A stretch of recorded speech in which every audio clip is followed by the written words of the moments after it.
یہ لکھا ہوا سوال ہے۔ السلام علیکم، وعلیکم السلام ورحمۃ اللہ وبرکاتہ۔ سوال ہے کہ شوہر نے یہ کہہ دیا اپنی بیوی سے کہ اگر تم ایسی سوچ رکھتی ہو تو میرے لیے حرام ہو،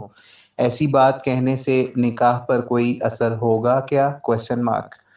تو یہ پہلے تو یہ چیز سمجھ لیجئے کہ یہ نہایت ہی غلط اور سمجھ لیجئے ناجائز طریقہ ہے جس کے اندر کوئی شخص اس طرح کہہ دے کہ اگر تم نے فلاں جگہ گئی تو تمہیں طلاق، اگر تم نے فلاں کام کیا تو تمہیں طلاق، اگر تم نے یہ سوچی یا اگر تمہاری سوچ ایسی ہی ہے نیگیٹو یا وہ فلاں غیر اسلامی غیر شرعی کوئی بھی چیز، تو تم میرے لیے حرام ہو۔ اس طرح کی کوئی بھی ورڈز اگر کوئی بولتا ہے یا پھر کہتا ہے تو اس سے طلاق واقع نہیں ہوتی، ٹھیک ہے؟ ہو سکتا ہے آپ کے ہاں کوئی نہ کوئی حنفی علماء میں سے کوئی یہ کہہ دے کہ اس طرح سے ہو جاتی ہے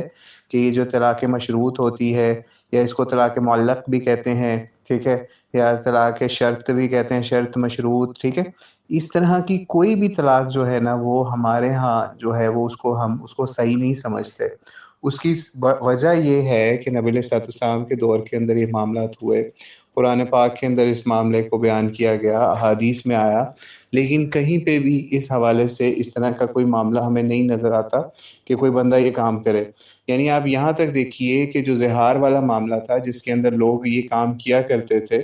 کہ کہہ دیا کسی کو کہ اگر تم جو ہو نا تمہاری پشت جو ہے وہ میرے لیے ماں کی طرح حرام،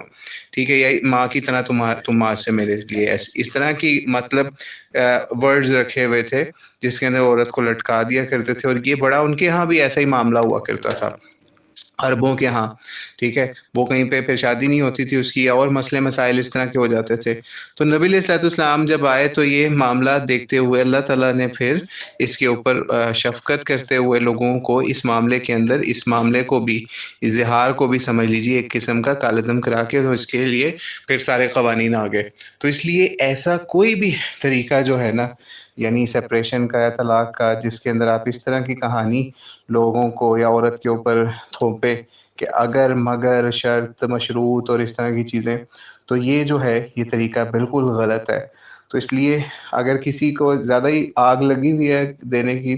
تو سیدھے طریقے سے جو قرآن نے طریقہ بیان کیا ہے اس طریقے سے جو ہے وہ دے، اور اس کو پھر جو ہے وہ علیحدگی والا معاملہ کرے، لیکن وہ اس کے لیے بھی پہلے وہ قرآن پاک سے طریقہ سمجھے کہ کس طریقے سے دینی ہے، ایک دینی ہے اور ایک بھی کس حالت میں دینی ہے، پاکی کی حالت میں دینی ہے، اور بہت سارے جو ہیں پوائنٹس اس کے اوپر، یا ایون دینے سے پہلے کیا کام کرنے ہیں، ٹھیک ہے، صلح کے حوالے سے کیا قرآن پاک نے اصول بتائے ہیں، وہ سب چیزیں جب وہ دیکھ لے پھر اس کے بعد جو ہے وہ سوچ سمجھ کے جس طریقے سے نکاح ہوا تھا نا باقاعدہ گواہوں کے ساتھ اور سارا معاملات ہوئے تھے،